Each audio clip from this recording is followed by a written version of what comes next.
Vous êtes au journal de 19h sur la télévision du Burkina. Tout d'abord, le sommaire.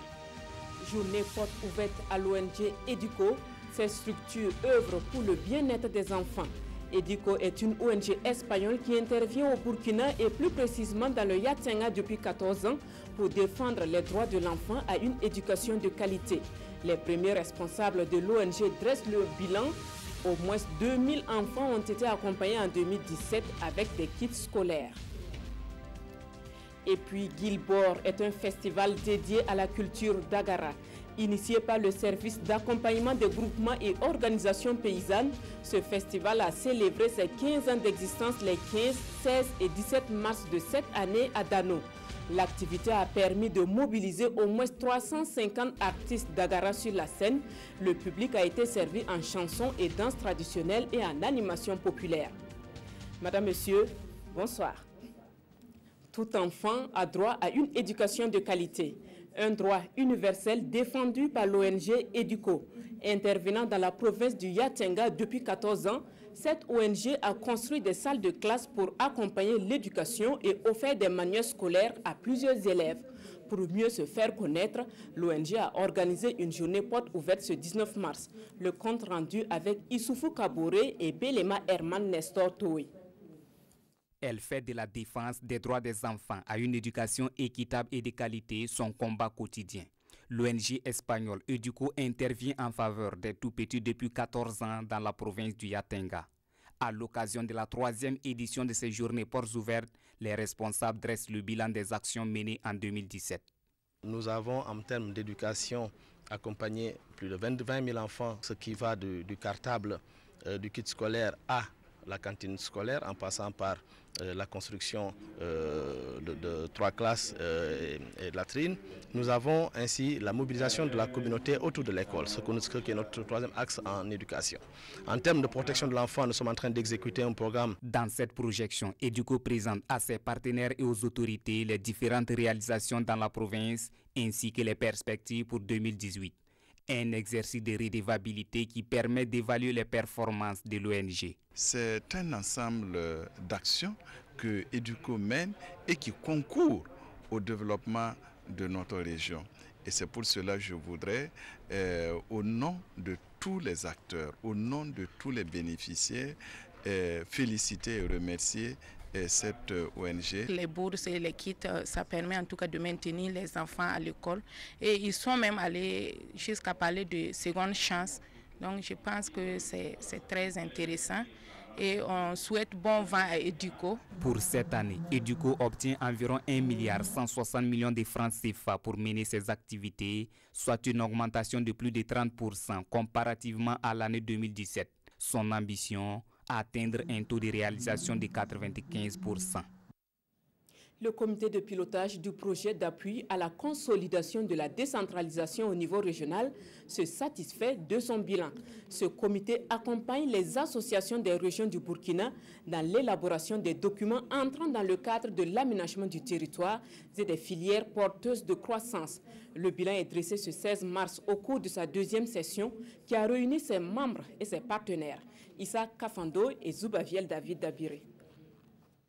L'aménagement du territoire, la dynamisation des filières porteuses de croissance et la synergie d'action avec les collectivités locales, ce sont là des missions de l'Association des régions du Burkina Faso. Des missions que la structure compte réussir avec l'appui de l'Union européenne dans le cadre du projet d'appui pour la consolidation de la décentralisation au niveau régional. Et en moins d'une année d'exécution, le projet affiche déjà 90% de taux de réalisation de ses activités. Les activités concrètes, je peux tenter de les résumer comme toute activité de participation, notamment d'abord l'accompagnement des régions dans le cadre de l'élaboration de leur plan régional de développement, mais aussi la base de données qui est quand même un document ou une base qui permettra de pouvoir connaître en un clic les régions du Burkina, les communes et l'ensemble des activités qui s'y mènent et même les défis. 227 millions de francs CFA, c'est le montant total alloué par l'Union européenne qui assure 85% du financement total de ce projet. Le bilan est satisfaisant et je tiens vraiment à saluer, je dirais, la bonne gouvernance de ce programme avec la tenue régulière des comités de pilotage, la transmission des rapports narratifs et financiers dans les délais et la qualité des documents produits. Je voulais aussi, en tout cas, féliciter le gouvernement du Burkina Faso pour l'adoption des nouveaux référentiels de décentralisation qui permettent de redonner un nouveau souffle à la décentralisation au Burkina Faso et notamment la vision à moyen, court terme et long terme pour tout ce qui est lié effectivement au rôle des régions au Burkina Faso. Mise en place dans seulement 3 régions du Burkina Faso, à savoir les Cascades, l'Est et le Centre-Sud, le projet d'appui pour la consolidation de la décentralisation au niveau régional envisage de s'étendre aux autres régions du Burkina Faso. C'est par le dépistage du cancer du col de l'utérus que les femmes de Tolo, à 12 km de Titao, ont célébré en différé la Journée internationale de la femme, édition 2018. Les femmes ont aussi été sensibilisées sur les accidents cardiovasculaires et sur le thème du 8 mars. Le reportage est de Issoufou Kaboré et Tounaba Chantal Kaboré. Dépistage du cancer du col de l'utérus, sensibilisation sur les accidents vasculaires, conférence publique sur le thème du 8 mars sont les activités au menu de la célébration de cette Journée internationale de la femme en différé ici à Tolo. Pour cette 9e édition, l'association Tierbeuro a initié ses activités avec les femmes du Lorum.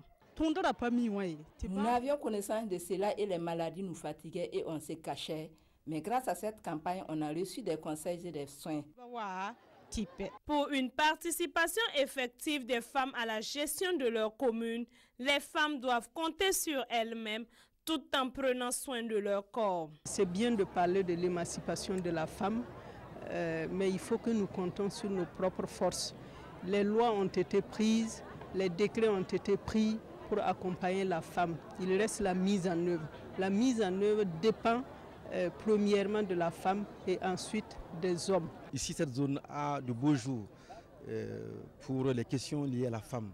Je pense qu'ils sont dans un coup, ils vont donner l'exemple. Parce que la question de la femme, c'est s'engager. C'est aussi être prêt à faire en sorte que ce que nous faisons au quotidien puisse donner la liberté à la femme pour véritablement prendre en charge la question liée au développement. La journée internationale du 8 mars a été célébrée au Burkina Faso sous le thème « Participation de la femme à la gouvernance ».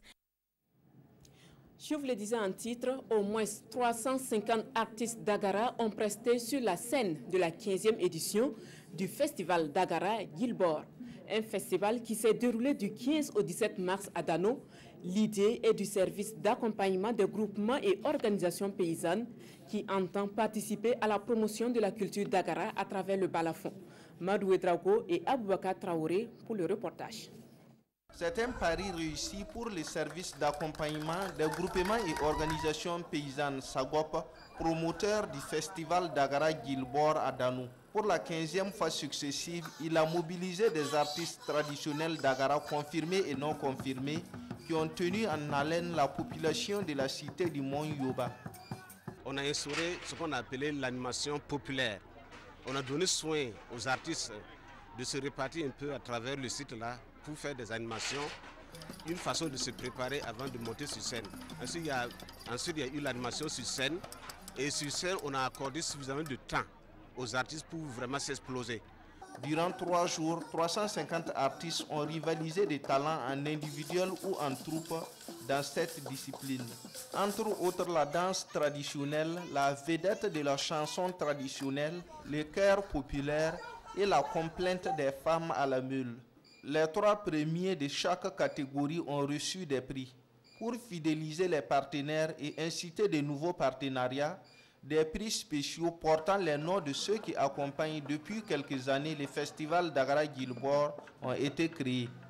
Ainsi, un prix spécial porte le nom du professeur Magloire Soumi, parrain pour la 2e fois.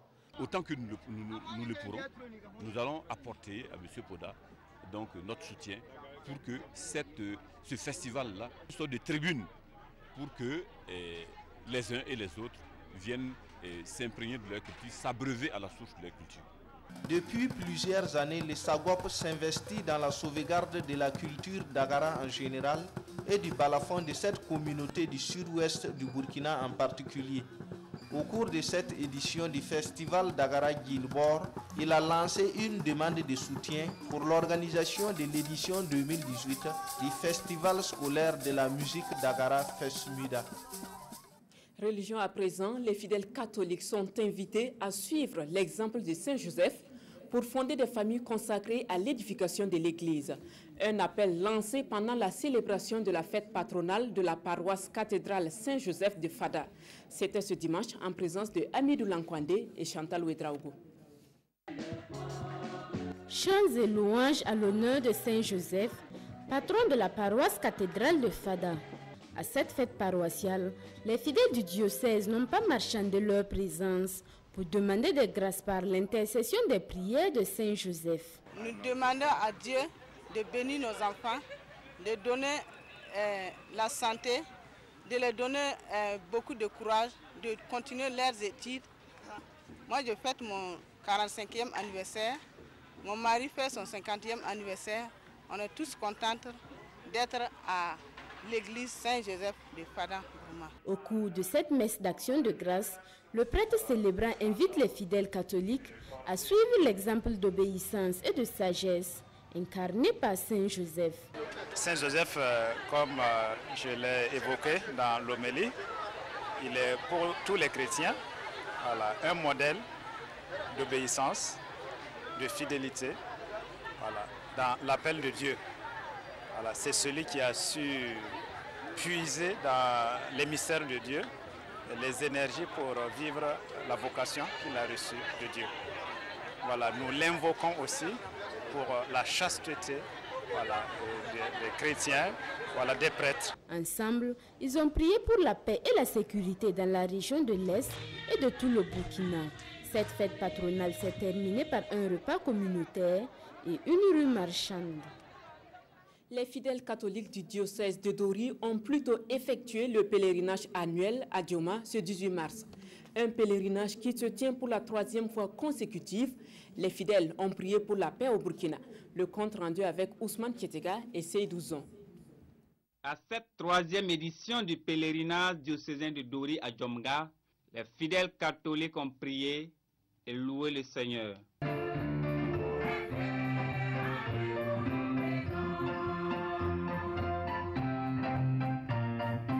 L'homélie a consisté à révéler la personnalité de Saint Joseph. C'est un homme discret dans la Bible. On ne voit pas de passage où il parle, mais il est très efficace parce qu'il est le saint patron de l'Église universelle. Et tous ceux qui l'ont invoqué ont toujours été satisfaits.